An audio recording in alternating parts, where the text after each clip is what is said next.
Focus is internal, but Minnesota Wild, they come to town coming off a back-to-back win in Vancouver, and they're playing really well. How are you going to be able to get a win tonight? I think good structured defense. I mean, even last game we thought we did a lot of good things defensively, kept them to the outside. Obviously with a very offensive, gifted Minnesota coming in, it's a good test for us. You start to kind of microanalyze a little bit and go, okay, little wins, so let's end this road trip, homestand with 3 straight wins, or let's get this, or let's get this. Do you kind of like start to break up the season a bit now? Well, I think for us, we want to take step as a group moving forward, and we want to win. Even if we're not in the best position right now, we still want to win every single game, and that's what we're thriving for here. Adam, sorry for coming in late here. Obviously, Eric Stahl's having a great season. I don't know how much video you've been watching on him, but what do you think he's been doing so well, and how do you shut him down tonight? Well, he's a big body. Good shot. He got all the tools, and I mean, it's not just him on that team. It's still got playmakers and Dranlin, Zucker, and those guys. So it's it's going to be a good test.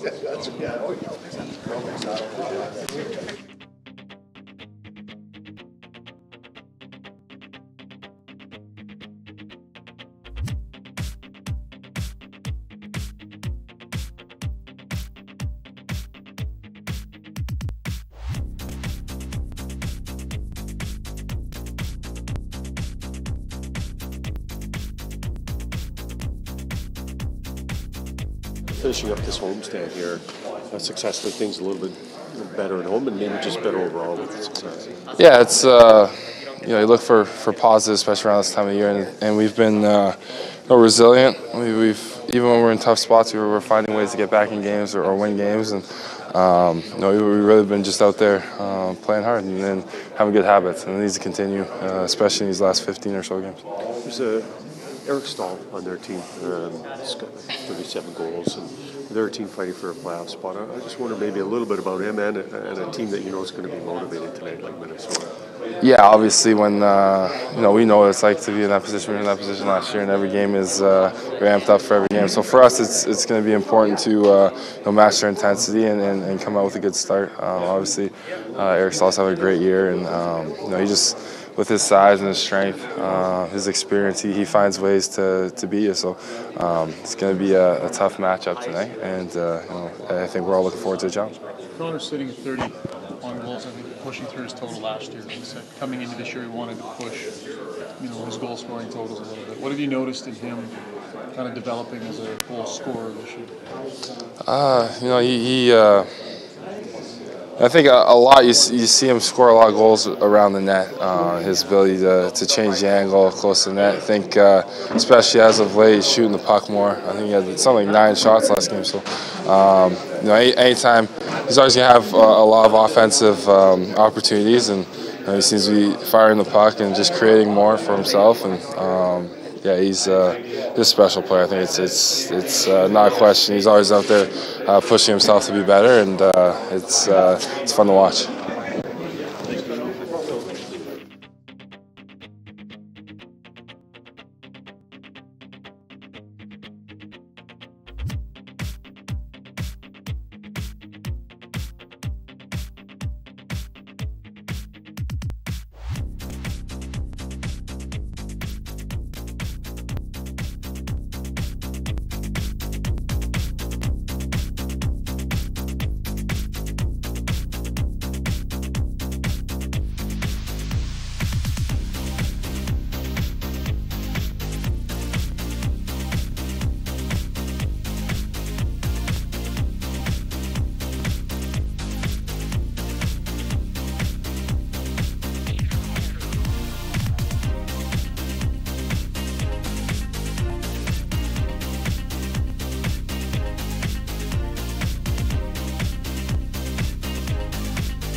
Just an optional, but for the second straight day, Oscar Klefbom not on the ice. Is there an update on that front?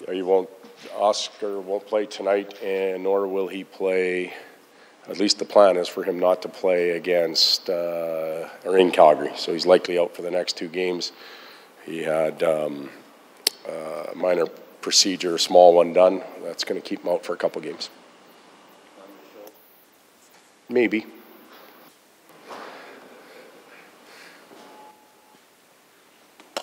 Sorry, Todd, with in regards to Oscar, has there been thought of maybe just shutting him down and letting him get healthy? Well, part of what is going on right now with Clough is to determine that.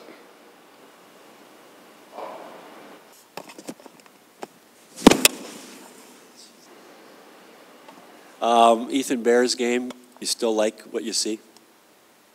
Yeah, you know, with Ethan, he's 4 games into his NHL career right now, and what tends to happen when you call a young man up like that, you really accentuate the positives, and you're looking for things that are going well in his game, and we found a lot of that. With that in mind, you still want to be aware of areas that he needs to improve on. We're going to try and work with him in those areas while he's here. And you know, the easy part for a young man is to get that opportunity and take advantage of it and be recognized in a lot of positive areas. The tough part is working on the deficiencies, and you know, like anybody, he's got some things that he needs to improve, but we've liked a lot of the things that we've seen. We think he's gaining valuable experience, and going forward, we think he can push and perhaps solidify a full-time spot here with a high-end summer of training and getting prepared. McDavid said at the start of this year that he focused in the summer on goal scoring and wanted to push the envelope from a goal scoring standpoint. Have you seen him become a more efficient goal scorer this year, and if so, how? Well, his goal scoring numbers are up, which would indicate yes. I think he's generating more chances now, just visually. I don't have the complete numbers in front of me than he did last year, which is a positive. And he's doing a lot of it without being overly productive on the power play. So if we really want to see his numbers go up, we've got to get that fixed and sorted out. And he obviously plays a big role in that area. He also said of himself that this was before, didn't consider himself a great breakaway player. It seems that that's changed. He's maybe having more success. Are you noticing that too? We get so many of them, you know, so I guess when you look at what a normal ratio is for hit or miss on a breakaway, I'm not even sure what that number is, but he gets so many of them that his batting average may be real good, yet it looks like he fails on a number of them. I think he's done a good job in game situations to create them. I think he's finished well in those situations. Sometimes I don't know where the rule book goes when he's in those situations. But he's also done a tremendous job in the shootout this year for us, where it's been a marked improvement from the past. You're talking about Ethan Bear saying while he's here. What is the plan for his deployment down the stretch? Is he here till the end of the season, or is he... He's here right now, and that's all we worry about. We're not, as I said the other day, we're not going to set a timeline for him. We're not talking about him, hey, 2 more games, 3 more games. We want him to believe that he's here. And when he wakes up in the morning, if his feet are in Edmonton, he's an Oiler, and he's going to continue to work with the team. If he wakes up and he's somewhere else, then he's got to perform there. And we want him to remain confident and believe that he's going to be here. So we haven't laid anything out for him. Is it kind of up to him to some extent?